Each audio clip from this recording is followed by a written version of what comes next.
Ses yeux qui font baisser les miens, un rire qui se perd sur sa bouche. Voilà le portrait sans retouche de l'homme auquel j'appartiens. Quand il me prend dans ses bras, qu'il me parle tout bas, je vois la vie en rose. Il me dit des mots d'amour, des mots de tous les jours, mais moi, ça fait quelque chose. Il est entré dans mon cœur une grande part de bonheur dont je connais la cause. C'est lui pour moi, moi pour lui. Bienvenidos a otra edición de Charlas con Estilo. Hola Rocío, ¿cómo estás? Hola Liliana, ¿cómo estás? Un gusto compartir nuevamente una edición más de Charlas con Estilo. Y hoy tenemos la dicha de recibir al que llamamos cariñosamente el filósofo de la política. Adelante, señor Euclides Acevedo. Por favor, Bienvenido. qué honor. Mi querido doctor, Qué bienvenido a gusto nuestra casa. Hola Liliana, qué Un gusto. gusto. Ahora se suena. Asiento, Así por pegamos, favor. pues, cuña, por ahí, ¿qué? Asiento, por favor. Asiento. Estás en nuestra casa, o sea, en la tuya. Sí. Me siento de este hogar. Y bueno, complacido y espero que la charla efectivamente sea con estilo. Bueno, estilo tienen ustedes. Ay, Liliana, gracias. solemnizo lo obvio. ¿Y vos sos la doctora hermosa o la hermosa doctora? Dios mío, lograste que me ponga colorada. En fin, de eso vamos a hablar después. Liliana hizo una presentación más que acertada. El filósofo de la política. Claro, un hombre cultísimo. No hay un solo tema de lo que no podamos hablar contigo. Pero arrancamos por una de tus pasiones. ¿Cómo está la política? La política está incierta, lo cual no quiere decir que no sea apasionante. Está incierta porque los actores políticos tienen discursos contradictorios, hay demasiada especulación y eso hace que el ciudadano de repente se desconcierte. ¿Por qué el ciudadano se desconcierta? Porque hay una suerte de fatiga, de cansancio de la política por culpa de los políticos. Lo cual no quiere decir que tengamos que renunciar a ella, a lo que vos llamás más que una pasión, es casi una adicción. Pasamos el límite de la vocación y nos convertimos en adicción. Así luego. Así luego porque es irreversible. Mucha gente dice que yo tenía que haber estado ya retirado. Nadie se retira de la política. Uno puede retirarse de la función pública, pero de la política es muy difícil, porque la política es amor también. ¿Renunciás al amor, Rocío? ¿Ande? Ah, No. Nunca. Nunca. Y menos Euclides Acevedo. Mucho menos, porque además no tiene tiempo. La política no tiene tiempo. El amor tampoco tiene tiempo, porque la edad es un número. Entonces eso es decir, no, ella no da para la política porque ella... No es así. ¿Quién se animaría a semejante sentencia contigo? Y hay siempre un par de ayuda galletas que te dicen eso, ¿verdad? No falta eso, pero forma parte del folclore político nacional. Entonces está incierta. Ese es el Sí. rótulo en este momento. Claro, pero fíjate que todo el mundo depende de lo que tenga que suceder el 18 de diciembre. En realidad, la mayoría de los que miran la política lo que les preocupa es qué va a pasar en el Mundial ese día. Coincide con la final del Claro. Mundial de Fútbol. Entonces, después del 18, ante el 18. Yo tengo amigos empresarios a quienes yo les pido su colaboración y me dice, vamos a esperar el 18. Pero le dije, yo para el 18 yo me voy a quedar sin oxígeno, que a todas más no. Y bueno, pero bueno, forma parte del... sos lo más parecido al Talleyrand, ¿sabes? Por la capacidad, por la habilidad, por la astucia. Y tuviste cargos tan importantes, ministro de casi todo, canciller. Y solo te falta ser presidente, pero ¿por qué razón específica irías a pugnar la presidencia? Sabiendo disfrutar tanto de la vida, de las pasiones, de absolutamente todo, porque se requiere mucho tiempo. Yo no conozco ningún político que no quiera ser presidente de la República. Entonces no es político. No es político, porque la presidencia de la República en nuestro país es un símbolo, es el símbolo del poder. El político busca el poder, de tal manera que el que no busque el poder, y eso de estoy detrás del poder, todo eso es fantasía, eso es mitología. El poder lo ejerce quien lo tiene, y el poder no se comparte. El gobierno se comparte, el poder no se comparte. Es intransferible porque es personalísimo. Claro, yo me hubiera quedado en la placidez de la Cancillería. Podría haber sido un aburrido senador. O hasta podría intentar ser lo que siempre quise y no pude ser, fiscal general del Estado. O esperar y ser lo que siempre estoy postergado, ministro de Defensa. Por decirte. El eterno ministro de Defensa, inspectore de este país. Inspectore. Pero fíjate vos, hay una suerte de inclinación natural al suicidio, según describen los psicoanalistas, ¿verdad? ¿Por qué vos te metés en este asunto que además de las posibilidades, para mí son ciertas? Yo estoy absolutamente seguro que estas elecciones las voy a ganar. Por eso le pido a quienes me siguen que por favor conviertan el éxito electoral en un éxito político. Y el éxito político está en la gestión. Y ustedes dos saben mejor que yo que en la política, si no se gestiona o se gestiona mal, el fracaso está asegurado. El nombre de Euclides Acevedo obviamente está absolutamente asociado a la política. Pero hay una etapa de tu vida que creo que no superada, y es la de docente. ¿Seguís enseñando en la Escuela Superior de Policía?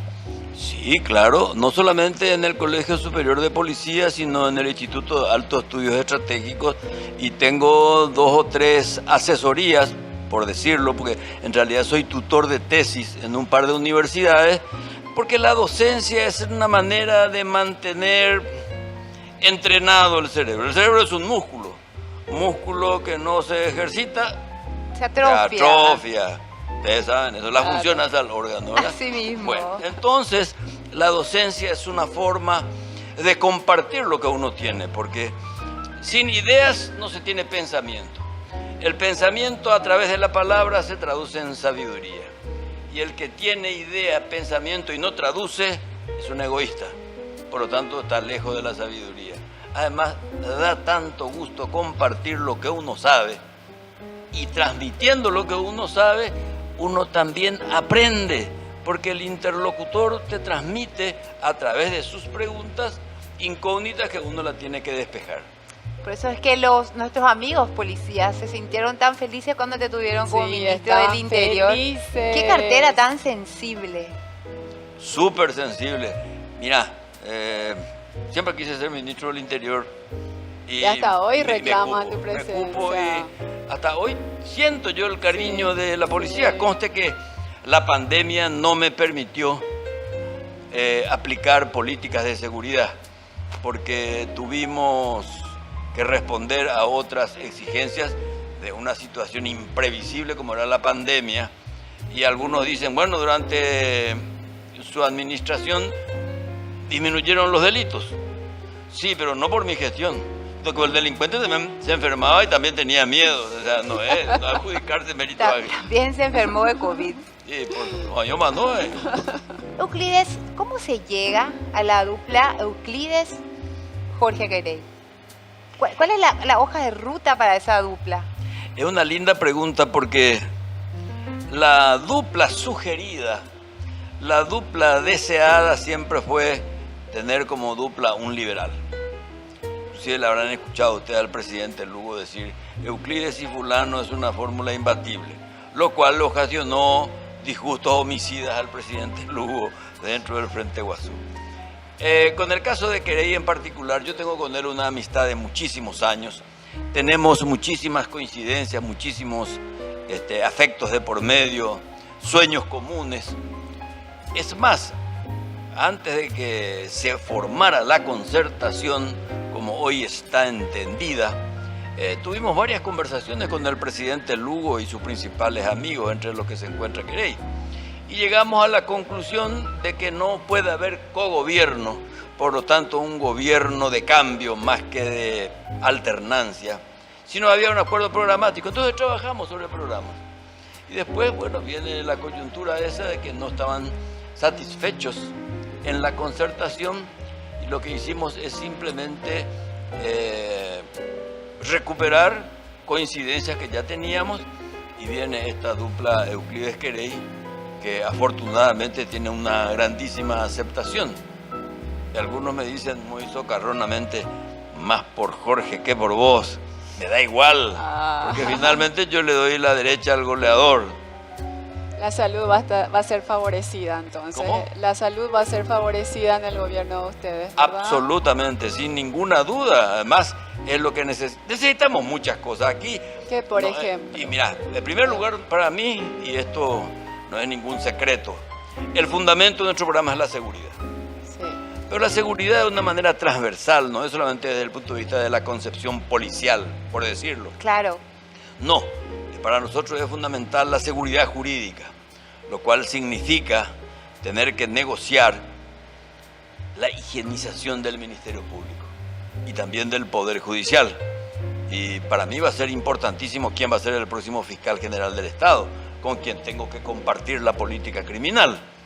Y tengo que también negociar con los actuales ministros de la Corte, que por suerte son amigos míos, una cuestión de desintoxicación, porque tenemos que prescindir de jueces mediocres o prevaricadores y venales o corruptos.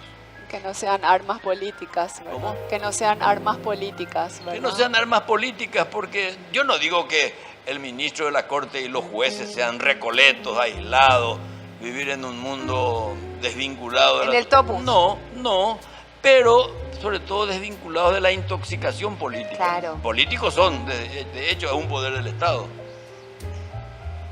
Alguien como vos, con tanta experiencia en el ejercicio del poder, que no te es ajeno, ¿qué elige Euclides? ¿Buenos profesionales o buenos dirigentes? No hay buen dirigente si no es un buen profesional. No hay una cosa sin la otra. Sin ninguna duda. ¿Seguro? Absolutamente seguro. A mí no me sirve en el gobierno un profesional que no sepa dirigir. Y un dirigente que no sea profesional de la materia tampoco me sirve. Para mí es fundamental. Lealtad e idoneidad. Lealtad al proyecto y lealtad, por supuesto, al presidente de la República. Nadie está rodeado de traidores, aunque la política es la historia de las traiciones. Y la idoneidad no me sirve para nada un hombre leal e incompetente. ¿Y qué me sirve un hombre competente y traidor? O sea, la combinación es inexcusable. Dirigente profesional o profesional dirigente, pero político. En el área de la educación hay tanto por hacer. Yo veo, por ejemplo, que los docentes necesitan capacitación. Mira, hay 3 ejes sobre los que va a girar la política educativa del gobierno de la nueva república. En primer lugar, el docente, mimado del Estado. Segundo, la infraestructura. La escuela es el templo donde se aprende, donde se va a gobernar el día de mañana. Y tercero, la vinculación con la cultura. Una política educativa desvinculada de la cultura es una educación estéril. Por lo tanto, esos 3 ejes tenemos que trabajar y es un proceso, ¿no? Del día a la mañana no vamos a salir del analfabetismo cívico. Por eso, la política de desarrollo tiene que ir paralelamente a la política educativa. Hoy el 42% de la población económicamente activa no terminó la primaria. ¿Cómo vas a obtener un país desarrollado? Es altísimo ese porcentaje. Altísimo. Altísimo. Por eso, la cuestión de la educación es fundamental. Y ahí sí que no se puede mezclar la cuestión política. Y el ministro de Educación debe dejarse de joder en construir escuelas. Debe dedicarse a la docencia y al educando, que es la niña y el niño. Por eso, tiene también que despreocuparse de la cuestión de las meriendas escolares, los desayunos, etcétera, etcétera. ¿Por qué? Porque ahí está la tentación del cohecho.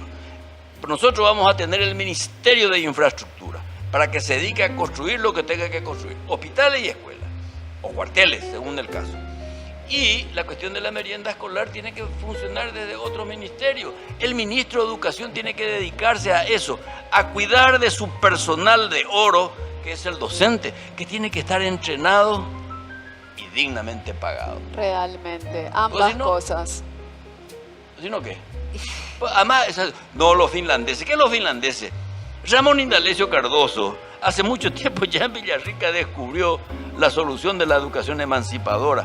Nosotros tenemos una educación muy colonizante. Entonces hay que descolonizar nuestra educación. ¿Y quién es el instrumento? El maestro. La doctora Rocía Hermosa, maestra.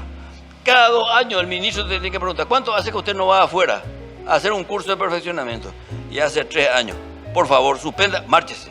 Váyase usted a Harvard, váyase usted a París, váyase usted a New Zealand, a donde sea, pero vaya, entrénese y vuelva. Acá está su viático. Quédese tranquilo con su familia. O sea, tenemos que estimular, porque si no, se convierte en un cobrador de sueldos.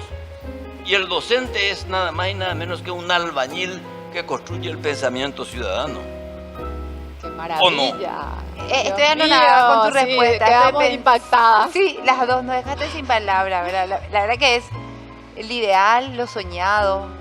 Y asumiendo que estás recorriendo el país, Sí. ¿cuál sería la demanda más recurrente de nuestros compatriotas? ¿Qué es lo que te piden repetidamente? Extrañamente, en primer lugar, seguridad. En cualquier lugar del país. En cualquier lugar, seguridad. Y en segundo lugar, una política de empleo. Pero hay cosas muy notables, por ejemplo, en San Pedro, que yo pensé que me iban a plantear el tema de la agricultura familiar, la reforma agraria. Te dice, ¿sabes qué? Yo ya sé todo eso. Lo que yo quiero es internet. ¿Cómo? Ay. Internet. Y sí, porque solamente gracias a internet me voy a informar. En San Pedro. En San Pedro. Y bueno, vos te vas a casa, pa, y te dice, yo quiero una alcoholera. Yo quiero azúcar, producir azúcar. Y otros, por supuesto, todo el mundo quiere una salud accesible. Entonces te dice, ¿por qué no tenemos? O sea, yo mi programa no lo hago prácticamente, lo hacen los ciudadanos. Dice, yo quiero un hospital del trauma, pero no solo la avenida General Santos. Quiero en Coronel Oviedo, porque si me rompo la pierna de Hernandaria tengo que hacer casi 400 kilómetros. Está centralizado eso y nunca pudimos descentralizar algo tan sensible como el hospital del trauma. Y claro, porque la problemática de la salud de repente también choca con una falta de presupuesto, y la falta de presupuesto viene como consecuencia de la evasión fiscal, porque el Estado, para cumplir con sus responsabilidades intransferibles, que son la educación, la salud y la seguridad, depende de sus ingresos o del crédito internacional que te endeuda. Entonces, nosotros, si queremos satisfacer necesidades mínimas, es ampliar el territorio fiscal, es decir, que haya más contribuyentes, ¿no? Lo cual no quiere decir subir más impuestos. Y en segundo lugar, una concepción racional, y por eso que nos planteamos la Nueva República, un programa de 15 a 20 años, porque en 5 años no va a solucionar el tema de la salud. Yo tengo vinculaciones hace mucho tiempo con hospitales europeos que te pueden construir en menos de 18 meses un hospital de altísima tecnología y a bajo precio. Entonces nosotros tenemos que descentralizar la salud. Acá tenés IPS, salud pública, Ministerio de Salud Pública, tenés hospital militar, hospital policial y el mundo privado. Ninguna conexión entre ellos. Entonces tenemos que tener una red que nos vincule, que planifique, garantice la gestión de los insumos. Vos te vas a un hospital, Rigoberto Caballero, el hospital militar o IPS, te diagnostican, te van a curar y resulta que no hay remedio. Y si hay remedio, no tenés lo suficientemente dinero para pagar. O sea, la cosa es integral. Entonces tenemos que potenciar, igual que con el docente, con el personal de blanco, que es el que te salva la vida. Tenemos unos planes fantásticos, hoy te lo voy a desarrollar por una cuestión de tiempo. Hasta tenemos motocicletas de ambulancia, lo más rápido posible. Surge un accidente, la señora Liliana se descompuso la pierna en tal parte, mientras se le está preparando la ambulancia, se va uno en moto, le lleva los primeros auxilios. Eso se hace en todo el mundo. ¿Por qué no tiene que hacerse acá? Sí se puede, claro que se puede. Voluntad política, firmeza, gestión. Esa va a ser mi decisión.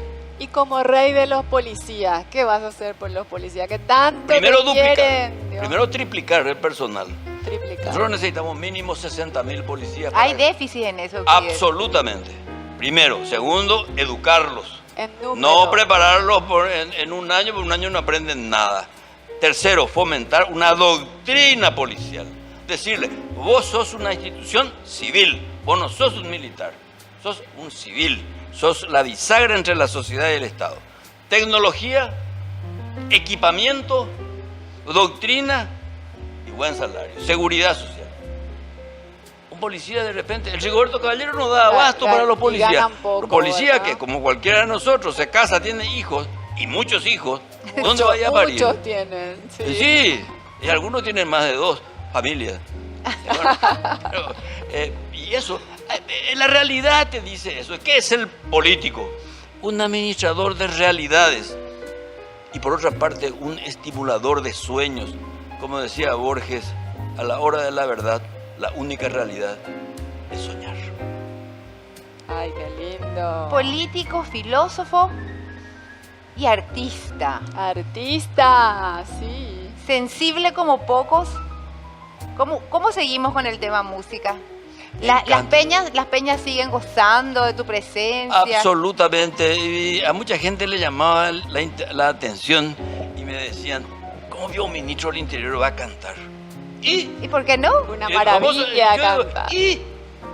¿O ustedes quieren que el personaje derrote a la persona? Nunca. No. Y menos contigo. No, mucho Pero menos la conmigo, que música yo de parto verdad. parto de la base de que, como cualquier otra profesión, la política, una vocación, una profesión, tiene en su gestión cuestiones temporales y hay que dedicarse a vivir.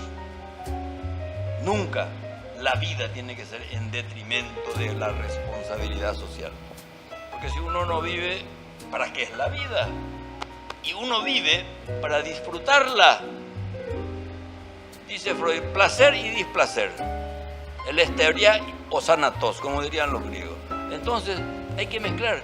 Cuanto menos, por eso que yo le quiero mucho a Epicuro, que muchos filósofos lo detestan, pero es un capo, porque dice que el hombre vive del placer, y cuanto más placer hay mayor bienestar, y cuando mayor bienestar hay mayor paz.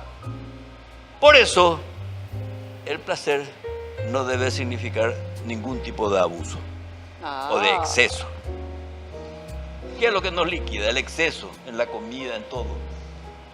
Pero sí, Euclides Acevedo es el sumum de todo, ¿verdad? Lo mejor en música es con peña, con instrumentos de verdad. Yo te cuento, Rocío, que un día le invité a cantar karaoke y me miró así con cara de pocos amigos. Es todo lo bueno, él sabe de todo lo bueno y de todo lo mejor. Y ese va a ser tu gobierno, La gente ¿verdad? va a creer que hay un contrato privado entre nosotros, No. porque cuando los halagos son excesivos, No, para Liliana nada. solo dice la verdad. Aparte tenemos un conocido.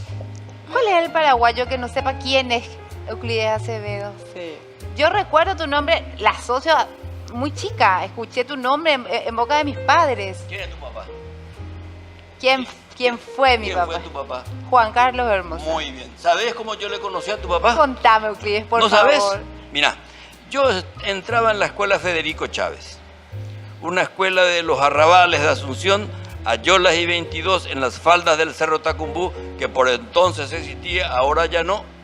De ida, ya escuchaba por la radio, y yo soy un aficionado a la radio, la voz de la policía.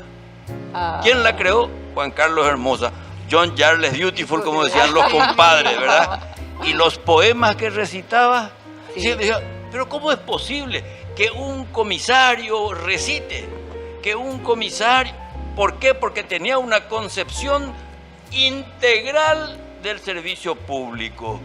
¿Por qué no podemos volver a tener ese tipo de policía? Me pregunto, ¿por qué no? Si Juan Carlos Hermosa fue un poeta, fue un tipo que dirigía los medios de comunicación, tenía sensibilidad, ¿por qué los de ahora no? ¿Vos sabías que él fue el creador del primer museo de la policía? No sé. Estaba en la sede de identificaciones, no sé qué habrá pasado. Recuerdo que mi madre siempre le reclamaba que llevaba cosas de la casa para el museo, para vestir a aquel primer parricida, Gastón. Gastón Gadín. Ahí está. Eso es un recuerdo de infancia. Mira, me tocaste el corazón hablar de mi padre, obviamente. No, pero es importante. Hay un historiador paraguayo muy joven, Juan Marcos González García, que es un experto en novela criminal, pero historia, basado en la historia. Y reconoce siempre a Juan Carlos Hermosa haber tenido ese museo, que sin ese museo no se puede escribir nada de los crímenes del Paraguay. Gastón Gadín fue algo muy extraño. Él, habiendo sido fusilado, no se le hizo el certificado de función, o sea, un muerto que no murió. Los hermanos Cardoso, los criminales de Ajos, no fueron fusilados porque José Pegullari les conmutó, les indultó.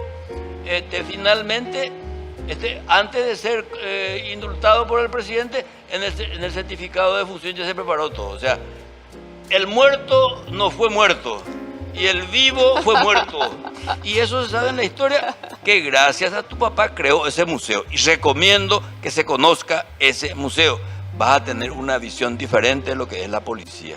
Hay que reivindicar por la vía de la historia la reconstrucción de una sociedad que fue adulterada, fue intoxicada, fue descompuesta por el consumo excesivo, por la superficialidad, por la banalidad, por el desprecio a los libros. ¿O me equivoco? Es así, Euclides.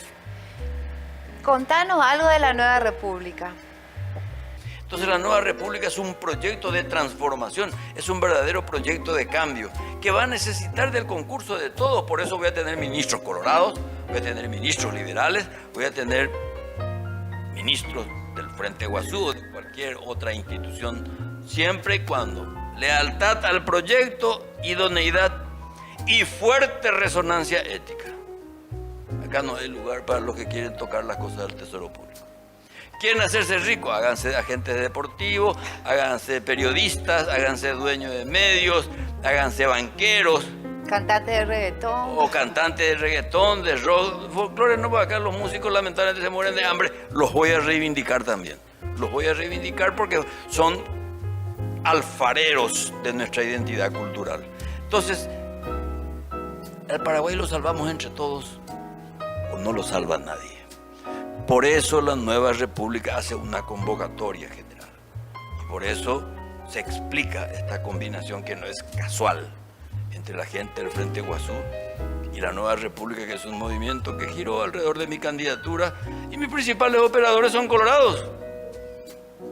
Mis principales operadores electorales son colorados, que no me piden nada. Eso sí, me piden la posibilidad de exorcizar al Partido Colorado, que hoy es un partido colorado sin coloradismo. Y contanos, por favor, ¿por qué votarte? Contarle a la gente, por favor, ¿por qué votar fuera de la concertación, fuera del Partido Colorado? Va a haber lugar para todos, ¿verdad? Va a haber lugar para todos. Bueno, más de una vez ya es una película repetida porque yo no estoy en la concertación.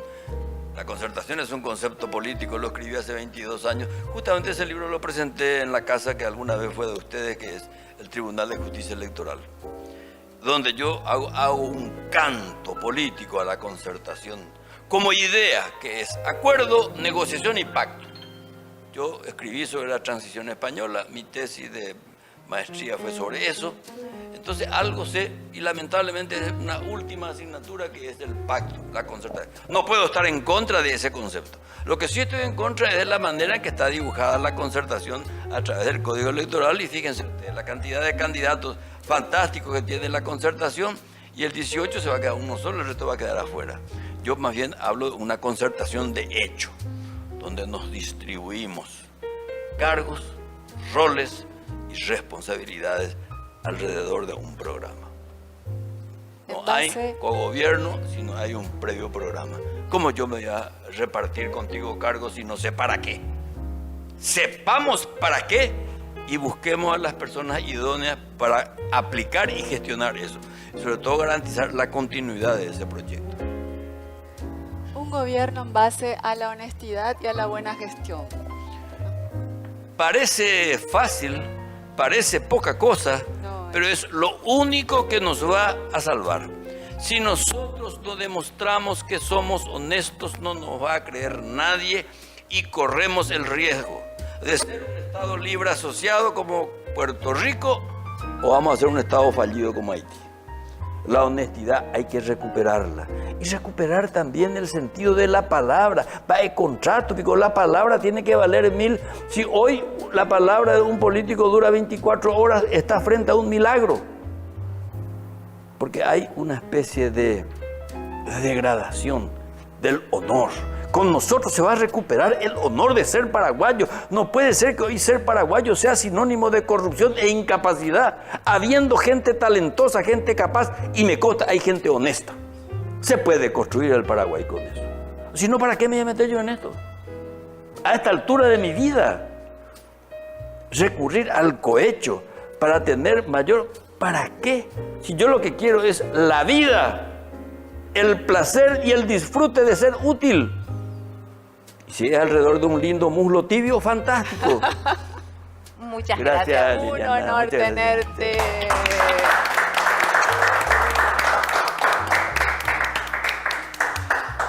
De bonheur dont je connais la cause. C'est lui pour moi, moi pour lui. En el mundo habrá un lugar para cada despertar, un jardín de pan y de poesía, porque puestos a soñar, fácil es imaginar esta humanidad en armonía. Le Paris.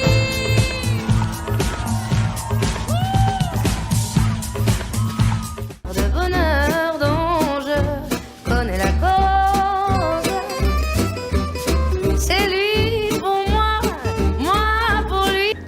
Y recibimos a Walter Hermosa, CEO de Baker Tilly, que nos acompaña con un montón de información interesante. ¡Bienvenido! Walter. Bienvenido. Un gusto tenerte, Walter. Muchas gracias. El gusto es mío. Agradecido por la invitación. A ver si podemos tornar interesante esta charla. Con Claro que certeza sí. Yo leí, no leí, te vi en un video de YouTube, decía que sos aliado de los negocios, porque eso es lo importante, que uno pueda resolver los problemas, no solo exponer los problemas. Pero contanos un poco a qué se dedica Baker Tilly primero. Baker Tilly es una red global de contadores. Están en más de 158 países, con casi 50.000 colaboradores en todo el mundo. En Paraguay tenemos 6 años como firma miembro de Baker Tilly, 6 oficinas en Paraguay, más de 200 colaboradores, y prestamos los más diversos servicios en materia de contaduría pública. Y como muy bien lo dijiste, Liliana, intentamos ser aliados de negocio con nuestros clientes porque consideramos que nuestra labor es justamente eso, acompañarlos en lo que son nuestras mejores prácticas. Y el hecho de estar en tantos países nos permite importar soluciones y experiencias de diversos países, de diversas situaciones distintas. No olvidemos que Paraguay, si bien yo conozco muy pocas profesiones que hayan sufrido tantas transformaciones en los últimos 15 años como la contable, 15, 20 años, desde la época del gobierno de Duarte Frutos a hoy, Paraguay ha sufrido una verdadera revolución en materia tributaria y contable. No olvidemos que cualquier ley económica envejece muy pronto. En 5 años una ley tributaria es vieja. 5 años atrás ni remotamente hablaríamos de lo que hoy estamos hablando. 5 años atrás hablábamos de un transponder, que es un aparato que es el que baja las señales satelitales y teóricamente debería grabarse la renta que ellos tienen en Paraguay. 5 años atrás eso era impensado. Hoy todos los servicios que ustedes pagan por las plataformas digitales pagan impuestos en Paraguay. Y eso que comparativamente a otros países en el mundo estamos atrasados, ¿sí? Hemos incorporado ahora un impuesto llamado precio de transferencia. Somos el último país de la región en adoptarlo. Un impuesto creado en el mundo en el año 1902. Paraguay es el último. Y 1902 se crearon los precios de transferencia, una iniciativa de la OCDE, que es la Organización para la cooperación y el desarrollo de las economías, que busca que mediante artificios no se transfieran beneficios impositivos indebidos a países de baja o nula tributación o paraísos fiscales o países no cooperantes, porque la OCDE define ciertos criterios de comparabilidad. Entonces, lo que pasó ayer ya es tarde. O sea, hay una evolución importante en materia impositiva a partir de la era democrática. El caso paraguayo es un caso de estudio. Paraguay es uno de los pocos países en el mundo que ha bajado las tasas tributarias del IRE del 30 al 20 al 10 y la recaudación ha explotado. Cada vez existen más recaudación y cada vez existen más contribuyentes en Paraguay. Sin embargo, considero de que aún hay mucho por hacer, pero lo que ha aumentado la recaudación es una cosa inmensa. Esto no se ve muy reflejado, tal vez, porque el crecimiento del gasto rígido especialmente ha ido en paralelo. Si nosotros hubiéramos mantenido el mismo nivel de gastos de la época de Duarte Frutos proporcionalmente, hoy seríamos un país muy distinto en materia de superávit fiscal y en materia de recaudación. Pero realmente no sabía que vinieron bajando los impuestos, dijiste. Sí. En la época de Duarte Frutos bajamos del 30 al 20, del 20 al 10. En el IRE. En el IRASIS en aquella época, que hoy se llama IRE. Hoy se llama IRE. Exacto. Mira qué maravilla, cosa que no se ve. La impresión es que siempre sube y sube, aumenta, todo aumenta, ¿verdad? Es que, Liliana, si no hay... ¿Qué es el pago de impuestos? El pago de impuestos es la porción de alquiler que le pagás al dueño de un territorio porque obtenés un beneficio estando en ese territorio. ¿Cuál es el territorio? Y todo el país. ¿Y qué hacemos nosotros? Vivimos en ese país, habitamos en este país, en este pedazo de tierra. Entonces, obtenemos ganancias, prestamos servicios y esos son los hechos por los cuales nosotros pagamos una porción del alquiler. ¿Sí? Ahora, debo decirte de que el país cada vez necesita de más servicios públicos, somos cada vez más numerosos los paraguayos y a pesar de que nuestro sistema tributario es muy ágil, es muy simple, estamos hablando apenas de 4 impuestos. Es muy ¿Hay sencillo. muchos o pocos impuestos en Paraguay? En Paraguay hay poquísimos impuestos. Poquísimos impuestos. Con Lo que respecto pasa- a Argentina, por lo menos, ¿verdad? Argentina o Brasil que tienen impuestos en cascada, que son impuestos sobre impuestos. Acá no tenés ese problema. El sistema tributario paraguayo es elogiado justamente por su sensibilidad, por su sencillez, y por su practicidad. Muy sencillo. Bueno, y contame, Walter, como yo venía entendiendo al revés lo de los impuestos, ya explícanos vos en qué consiste este decreto promulgado recientemente por el Ejecutivo. ¿Te referís al IVA? Sí, exactamente. Tengo que hacer una precisión, Liliana. Yo ya no me animo a opinar. Las limitaciones en cuanto a la deducibilidad del IVA incorporado en los comprobantes de compra de supermercados, que ahí se instaló toda la polémica, Sí, datan del año 2004. No es de ahora. 2004. Sí, estamos hablando de que hace 18, casi 19 años esto ya no podía hacerse. Y si bien el decreto promulgado no contempla la deducción de los créditos fiscales al 100% y solamente al 30%, incorpora algunas cuestiones que anteriormente no estaban permitidas. Por ejemplo, el caso de la vestimenta, ¿sí? La pregunta que nos hacíamos todos los contribuyentes es ¿por qué yo no puedo utilizar el crédito fiscal de las facturas de compra del supermercado, de las facturas de compra de la sastrería, de las facturas de compra de vestidos, como están vestidas ustedes, por ejemplo, siendo que eso necesito para ir a trabajar? Forma parte de mi prestación. Que yo también venía diciendo eso. No necesariamente. El sistema tributario paraguayo se basa en un principio llamado el de causalidad, ¿sí? Por ejemplo, para ser director de una sociedad anónima, de acuerdo con ese principio, no necesito ni estar vestido ni comer. Necesito un acta de una asamblea que me designa director. Para poder prestar un servicio profesional, no necesito ni la ropa, ni el auto, ni comer. Necesito un título profesional habilitante. Entonces, basado en ese criterio, es que estas limitaciones existían. Ahora bien, este permiso para deducir hasta el 30% e incorporar otros créditos fiscales dentro del proceso de liquidación mensual del IVA, se va a traducir en una mejora financiera pero el efecto sobre lo que es el IRP será el mismo, porque esa porción de IVA utilizada en el cálculo mensual del impuesto no va a ser utilizable a fin de año en la liquidación No voy a del pagar IRP. menos IVA porque voy a pagar más renta. Exacto, exacto. Finalmente, ¿quiénes serán beneficiados directamente con esta cuestión?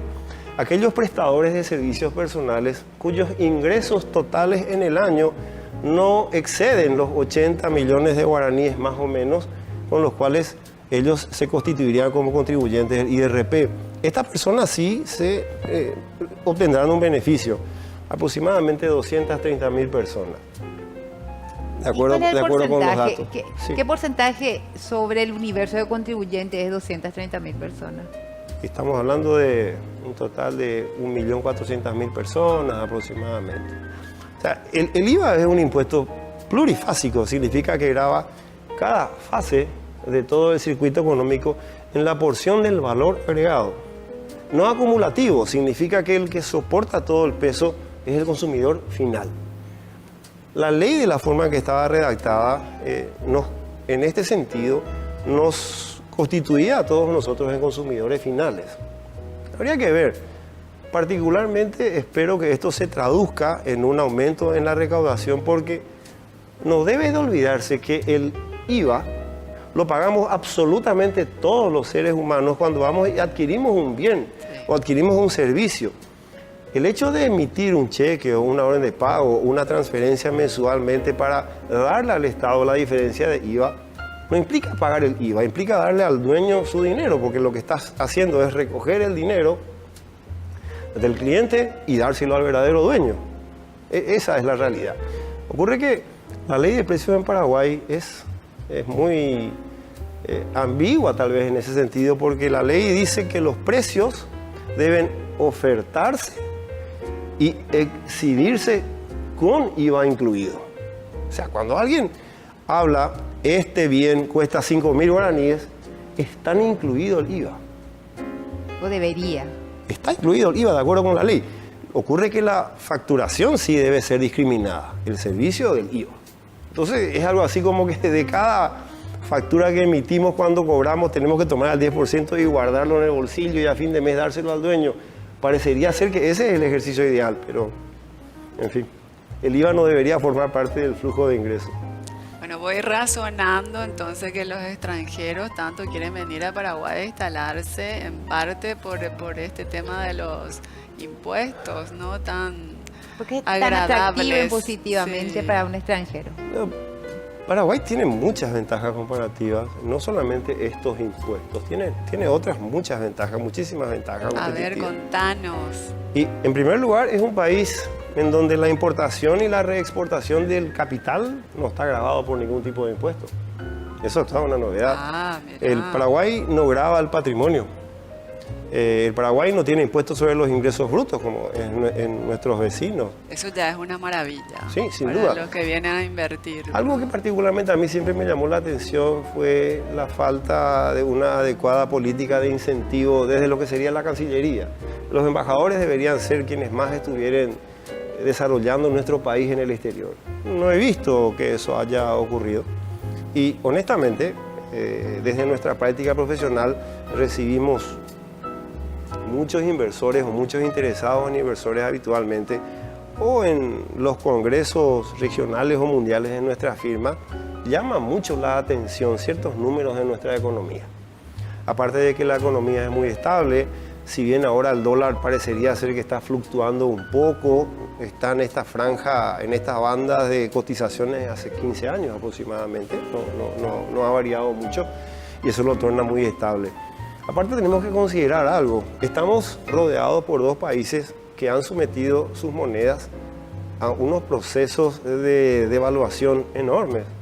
Es imposible competir con la devaluación del real o con la devaluación del peso argentino, no hay cómo competir con eso. Entonces, el gran problema que el Paraguay tiene, que es el contrabando, es un tema de muy difícil combate. En mi opinión es un verdadero flagelo. ¿Por qué te parece que no se puede? Es más o menos como el EPP ya, es verdad, nuestro contrabando. No, Liliana, tenemos Pero podemos- una enorme extensión de frontera seca. Sí. Ahí la gente cruza la calle de un lado para otro, no sabe dónde está. Sin ningún control. Por otro lado, la gente que vive en las regiones fronterizas vive de eso, de ese pequeño negocio. Muchas veces eso funciona hasta como un proceso estabilizador de la economía de una manera natural, que hace que esa gente conviva en la frontera. Ahora, creo que el contrabando a gran escala es otro tema. Aquel que se comenta en sueltos periodísticos que ingresa de otra forma, que ingresan camiones y que afecta nuestra producción primaria inclusive, eso creo que es un problema que debe ser atacado de otra forma, porque hoy en día ya no resulta tan atractivo ir a comprar alcohol del otro lado del río. En la frontera. No, los precios están bastante estables, no hay una gran comparación, aparte el riesgo de comprar algo del otro lado del río versus lo que compras acá de un importador legalmente constituido, creo que no justifica. Es un tema sobre el cual habría que trabajar. Pero sí, el contrabando a gran escala está matando a los empresarios honestos, ¿no?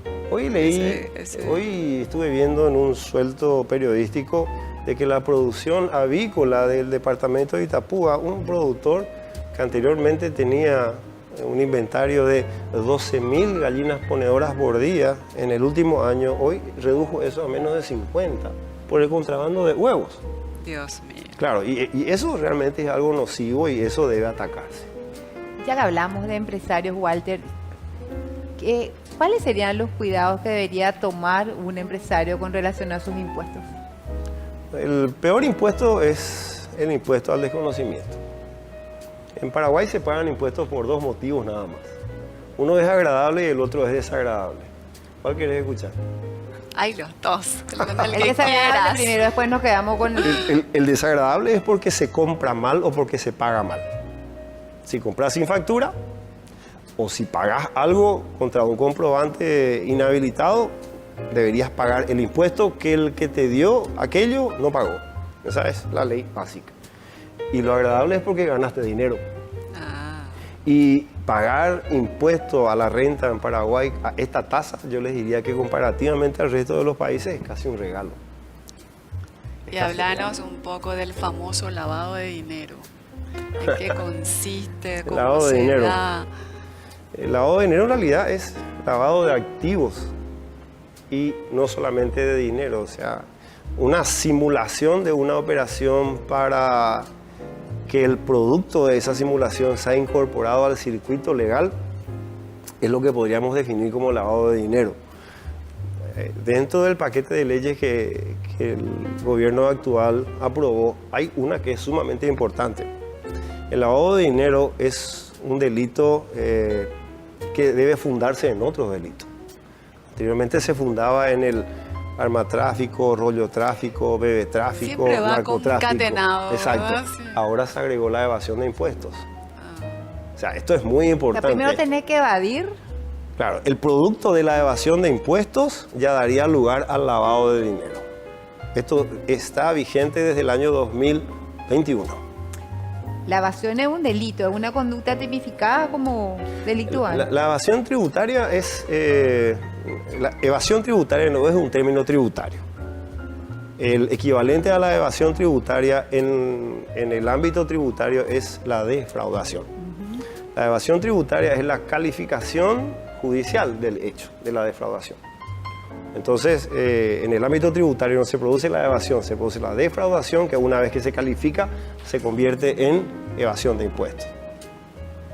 Y al existir la condena por evasión de impuestos, el Ministerio Público está habilitado para iniciar la persecución por este hecho bajo el concepto de lavado de activos.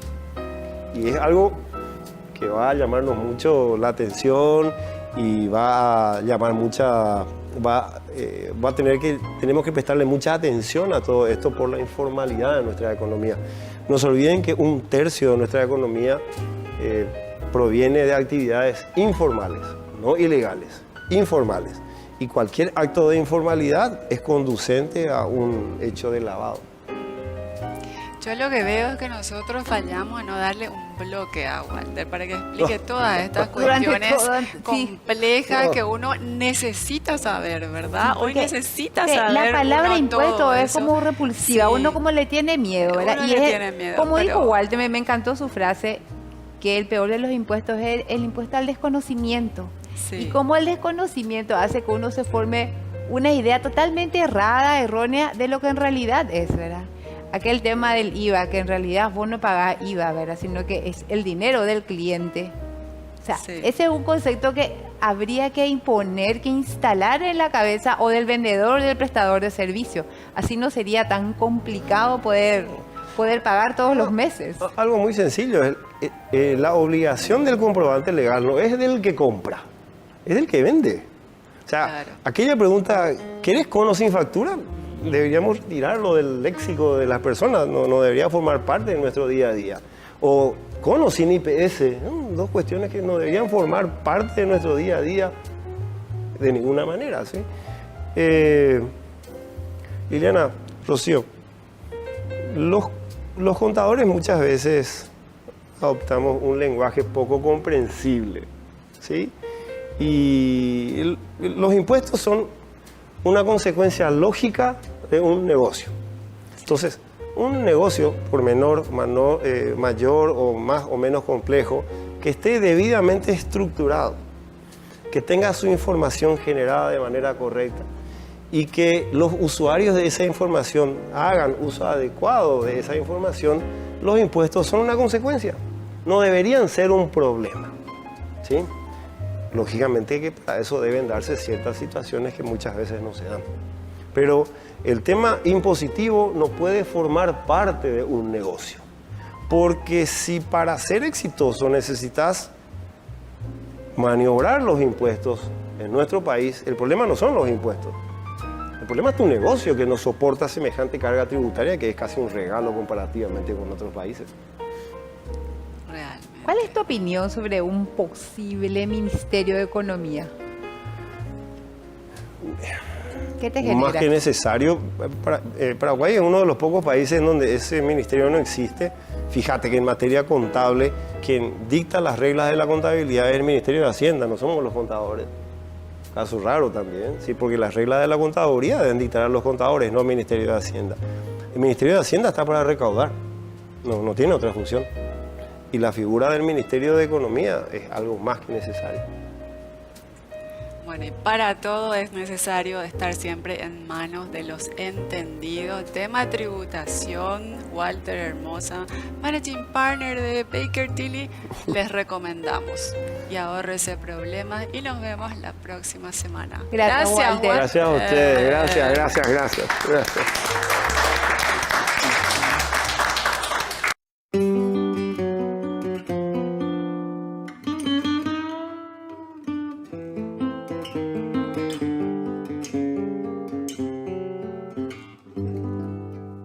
Des yeux qui font baisser les miens, un rire qui se perd sur sa bouche.